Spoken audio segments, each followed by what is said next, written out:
Everyone, good evening. তো যাচ্ছি একটু ঘুরতে। তো কোথায় যাচ্ছি? চলে আসলাম আয়নের পাপার দোকানে। আমাকে একটু দাও।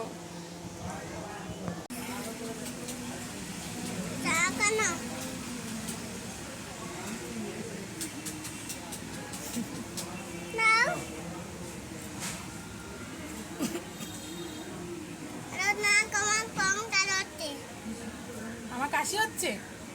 আজকে আমাদের এখানে হাট বসে, তো রং বেরঙের জামা কাপড় মানে ঝোলানো থাকে, দেখতেই একটা আলাদা মজা লাগে আর কি। আর এখানে দেখো সবজিও বিভিন্ন ধরনের সবজি। তো এখান থেকে সজনেটা নিয়ে নিলাম। জল দাও তো, জলের বোতল একটা। 10।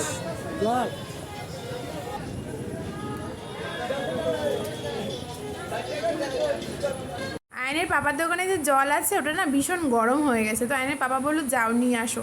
তো জলটা খেয়ে না ভীষণ শান্তি পেলাম। কি বলো তো, গরমের দিনে ফল আর হচ্ছে শীতের দিনে ফল আর গরমের দিনে হচ্ছে জল। তারপরে চলো বাড়িতে গিয়ে কথা বলছি। তো আয়নের পাপা আবার এই যে ফুচকা দিয়ে গেল। তো এখন হচ্ছে ফুচকা খেয়ে ফুচকা বাজার থেকে খেতে বলেছিল, কিন্তু মানে জিজ্ঞেস করেছিল আর কি ফুচকা খাবে। তো আমি বললাম না। তো বাড়িতে এসছে, তো আমি বললাম খাবে বললে কেন, বলতে পারতে যে চলো খাই। তো কেউ কি খাবে বলে? তো সেই জন্য আবার বাজার থেকে নিয়ে এসে দেখছি ডাকছে। তো তারপরে দরজা খুলে দেখি যে ফুচকা এনেছে। তো চলো ফুচকাটা এনজয় করে নিই, তারপরে তোমাদের সাথে আবার বকবক করছি। ফুচকা খাওয়া শেষ। বাজার থেকে এই দেখো আম কিনিনি।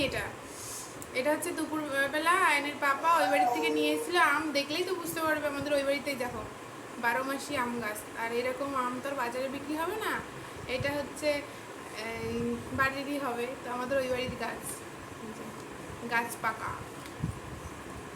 এই দেখেছো, রান্না করবো হচ্ছে শুক্তো নিয়ে। তো এই তার জন্য ডাটা নিয়ে এসছে 3টে ডাটা।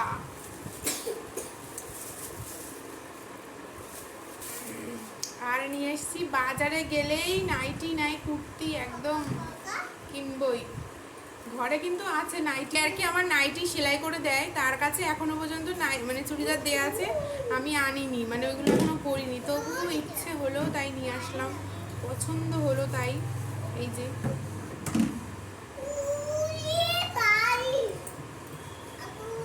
কেমন হয়েছে কালারটা অবশ্যই জানাবে। এরকম কুর্তি আমি আগেও কিনেছি, কিন্তু সাদা আর কালোর মধ্যে, মানে একদম হালকা পাতলার মধ্যে আছে, ওই জন্য নিয়ে নিলাম। পরা যাবে কোনো একদিন, আজকে না হোক কালকে, কালকে না হোক পরশু, করবো তো একদিন না একদিন। তো চলো, কাঁঠাল এনেছিলাম না ওই বাড়ি থেকে, কাঁঠালটাও পেকে গেছে। তো এই আর কি, কাঁঠাল পেকে গেছে, আম আছে। আর রাত্রেবেলা ওই কিছু রান্না করব না, ভাত আছে, রুটি করতে হবে আয়ন শোনার জন্য। তো ভাত আছে আর ওইগুলো দিয়ে খেয়ে নেবো। আমার সকালে রান্না করলে কি হবে, আমার ভাত নষ্ট হয় না, অত তাড়াতাড়ি নষ্ট হয় না। তো গরমে আর কিছু ভালো লাগছে না। মানে আসার সময় আয়নের বাবা বলছিল ফুচকা খাবে কি না, তো আমি বললাম যে না ফুচকা খাবো না কি। তারপরে বাড়ি এসে বলছে যে তুমি তো ফুচকা খাবে বললে কেন, বলতে যে চলো খাই বা খাও, সেটা বলতে পারতে, বললে কেন যে খাবে। তো তাই বলেছি জন্য তাই আবার আমাদের এই বাজার থেকে নিয়ে এসে দিয়েছে। অতটাও ভালো না, ওই বেড়ে বাজারের শঙ্করের ফুচকাটা দারুণ টেস্ট, নাম করা ফুচকা, যারা খেয়েছো তারা তো জানো। বেলেবাজারে শঙ্করের ফুচকা একটা খেলে পেট ভরে না। আমি হচ্ছে 10 টাকার খেলে পেট ভরে না, আবার পেট ভরে না 10 টাকার খেলে মন ভরে না, আর 20 টাকা খেতে পারি না। 20 টাকা খেলে অনেক বেশি হয়ে যায়, জিভে ছাল উঠে যায় জিভে, তো ওই জন্য আর কি। তো চলো, আয়ন দেখবে কি করছে, আয়ন সোনাকে দেখবে, ওই দেখো আয়ন সোনা দেখে নিয়েছ। আয়ন সোনা হাই বলে দাও, কেমন আছো তোমরা? এখন বাজে হলো রাত 12টা। তো আয়নের পাপা হালখাতা করে নিয়ে এসছে, আমাদের বাকি নেই কিন্তু তাও ইনভাইট করেছে। ওই যে 1 প্যাকেট তেল নিয়ে এসছে, তারপরে হালখাতা করেছে, আর ওইদিকে লেবু নিয়ে এসছে। চলো দেখি এখন কি আছে, আমিও জানি না সঠিক কি আছে, কিন্তু একটু ভারী ভারী লাগছে। তো চলো খুলে দেখি। তো এই দেখো, হ্যাঁ রসগোল্লা, যেটা আমি একদম পছন্দ করি না। হায় রে ভগবান, এর থেকে লাড্ডু দিলেও অনেক ভালো হতো।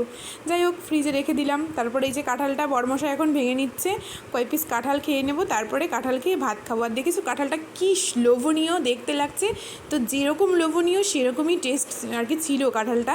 তো আমরা শুধুই খেলাম, আয়নের বাবা রুটি দিয়ে খাবে বলছিল, কিন্তু আজকে তো রুটি বানাইনি, তো ওই জন্যই আর কি আয়ন সোনাকে হচ্ছে খাইয়ে দিয়েছিলাম ভাত দুধ দিয়ে, তো সবটা বমি করে ফেলেছে। কেন বলো তো, ওই যে 7 আপ খেয়েছে, তারপরে এটা ওটা আর কি খেয়েছে না, ওই জন্য সব মানে বমি করে ফেলেছে।